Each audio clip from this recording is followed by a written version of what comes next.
In this video, I'll be sharing to you guys why you should not invest in altcoins during altcoin season. Rather, I'll show you the correct way of buying altcoins. And at the same time, I'll be showing you guys yung update when it comes to Bitcoin, as right now we are seeing a potential red week. Well, stay tuned to know more. So hi guys and welcome back to another Gabs cryptocurrency video where we trade by data and not by hype. And if you haven't subscribed to my channel, click the subscribe button down below and hit the notification bell so you won't miss out videos like this. So yeah, let's now dive into this video and we are going to give you two types of analysis for today. Number one is yung para sa altcoin market, and the number two is when it comes to the Bitcoin price action, especially na we are seeing a lot of signs nga, diba, na na it's looking like a potential bearish movement. So yeah, let's now dive into this video. So ayun guys, before we dive in dun sa altcoin season index and intindihan ba kung kailan ba when is the best time to buy and when is the best time to sell, let's try to understand first what is altcoin season index. So altcoin season index is actually a chart na nagde-determine if ano yung mas nagpe-perform better, if magpe-perform better ba ang Bitcoin or mas magpe-perform better ba ang altcoin market. And right now, the way of indicating this is by searching for the altcoin season index sa Google. Then nalabas itong blockchaincenter.net. Then dito, you would find this chart na nagpapakita ng altcoin season index. Now, ang common conception kasi na sinasabi nila ng mga tao is if altcoin season, then you should be buying altcoins. Now, let's try to debunk that if that is true by looking at the charts. Kasi of course, as much as possible, we want to rely with the historical data kung totoo ba yung sinasabi nila na pag altcoin season, you should be buying altcoins. So, let's try to look at this chart and let's try to look at the previous peak noong December 2024. Ano ba nangyari kay Ethereum noong December 2024 following this chart? And then ano na ba nangyari nung bumagsak siya to Bitcoin season noong April 2025? And the reason why we are using Ethereum kasi Ethereum has been one of the top crypto when it comes to altcoins kasi of course it's the number 2 largest market cap in the cryptocurrency market. It's the number 1 cryptocurrency market naman when it comes to altcoins, and Ethereum has actually performed better against Bitcoin for the past few years, and we have seen Ethereum rose up from $100 packet ng $4,000. So yeah, let's now dive in dito sa chart on the December 2024. And if you're going to look at December 2024, Ethereum actually peaked around the 3,900 US dollars. So December 2024, nag-peak siya ng $3,900. Nakita mo altcoin season. Ngayon, nasasabihin ng mga tao, oh, bili ka na ng Ethereum, bili ka na ng altcoins kasi altcoin season ngayon according sa altcoin season index.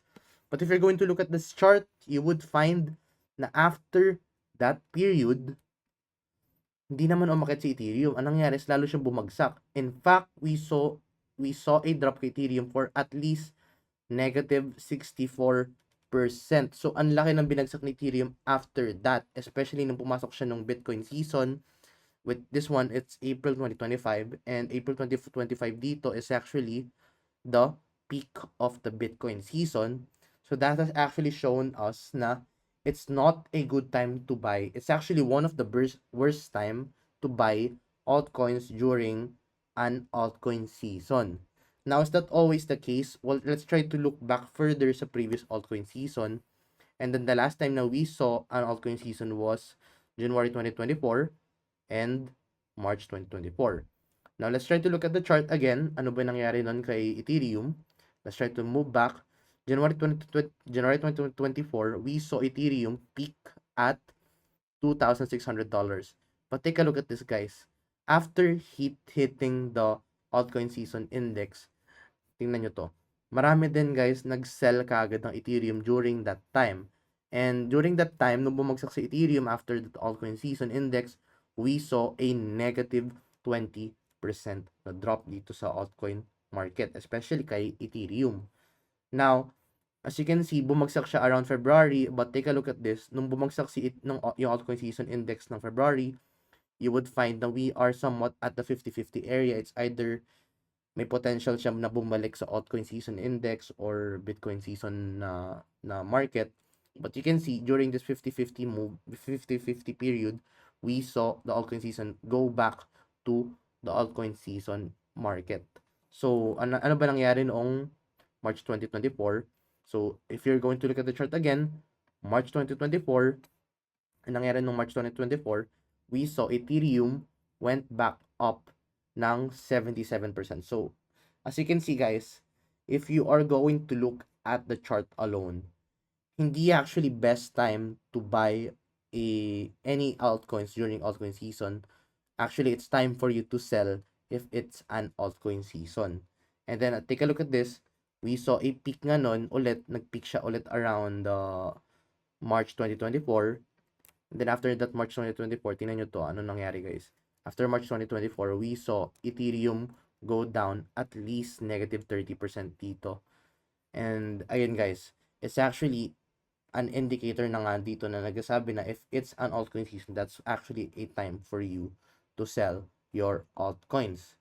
Now, so ngayon nakuha na natin kung kailan ba yung best time to sell. Ngayon ang tanong, kung ganun, Sir Gab, kailan ako bibili ng altcoins if ganun yung nakikita natin sa chart?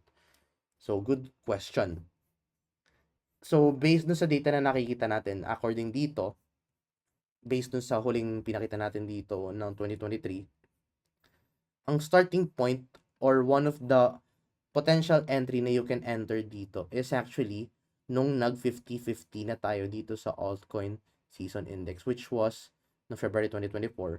So if you're going to look at the altcoin season index, 50, if yung altcoin season index is below 50, as like this, nasa 46 siya nun, that is actually one of the starting time for you to buy.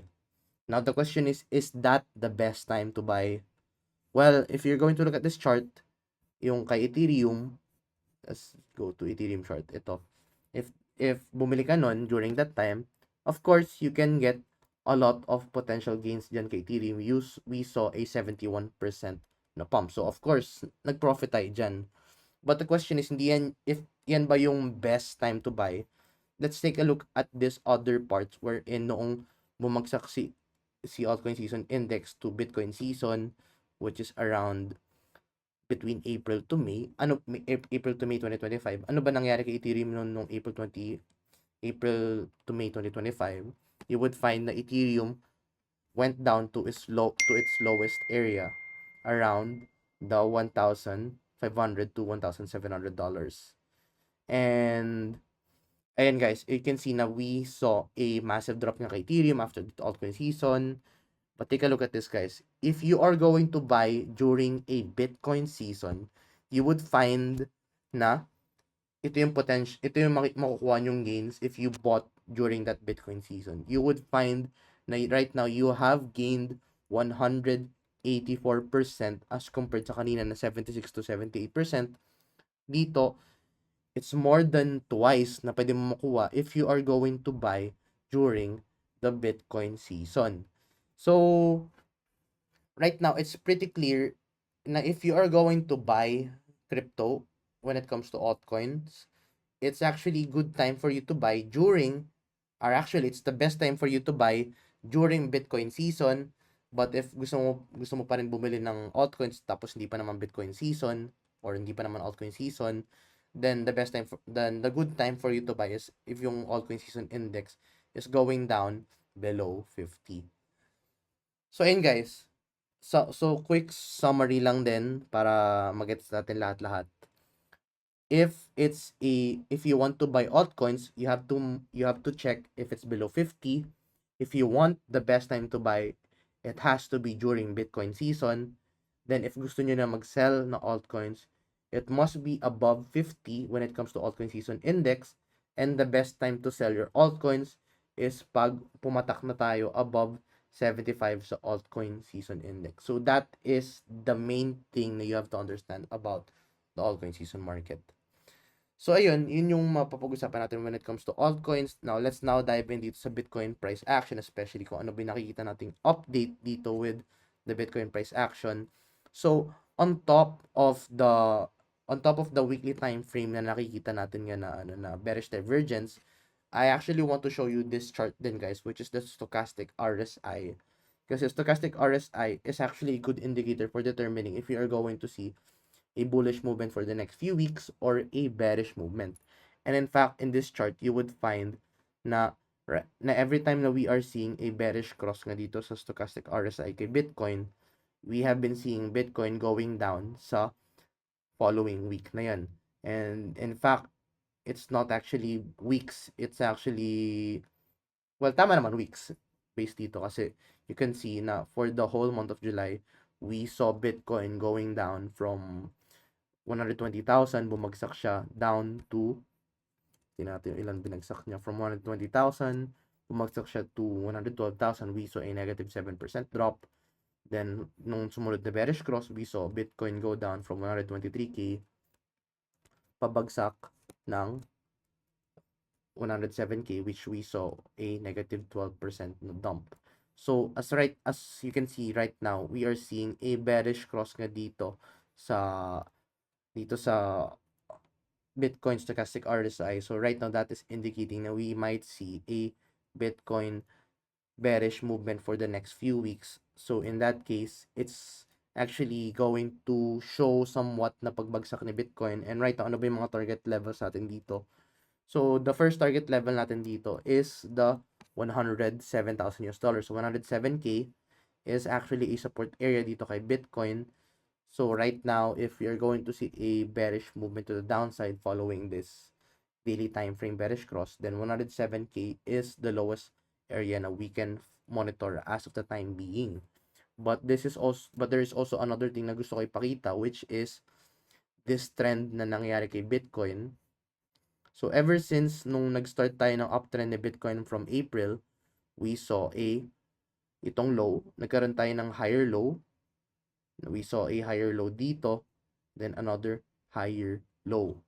So as you can see, may higher low, higher low, higher low, and then as you can see naman dito, may higher high, higher high, higher highs, and then another higher highs.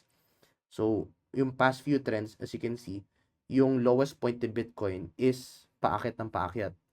But right now, take a look at this. Nag-start na tayo mag-break ng trend na yun. And instead of seeing a higher low, we saw a much lower low as compared to sa previous movement. And then we saw a higher high. And traditionally, this is what you call a dead cat bounce. Wherein, after we see a bullish momentum to the upside, and then nag-start na siya mag-break ng trend, nagkaroon na tayo ng lower low, and then ng lower high, that is right now a shift na from bullish to bearish sa market na yan. And as you can see right now, we have now started forming this bearish cross on top of the stochastic RSI bearish cross on top of this trend na break na yung higher high and higher low.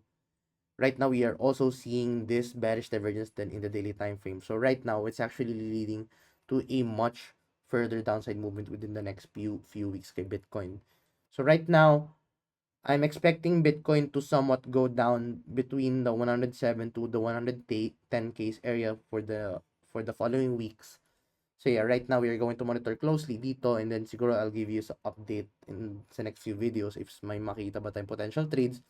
But right now, ang pinakang tradable right now is if let's say you are a swing trader, it's actually a good time for you actually to open a potential short position dito. So if you're going to open a swing trade dito, it's actually a good short position dito to open around the 114,700, and siguro stop loss around the 117,000 US dollars, around that area. Then take profit would be around the 107k or 107 to 110k. So partial take profit around the 110, and then final take profit at the 107k. So yun yung pwede natin makitang trade dito. Open a short at the current price, set a stop loss, and then we are going to target yung sinabi natin 110 as for the first take profit area. Then the final target is going to be the 107k. So ayun lang muna update natin for the time being, guys. And hopefully ma-plan out na natin yung mga sarili natin mga trades. And at least alam nyo din ngayon kung ano ba yung dapat yung gawin when it comes to the current crypto market. I hope you find this video useful, guys, and I'll see you guys in the next video. Bye bye for now.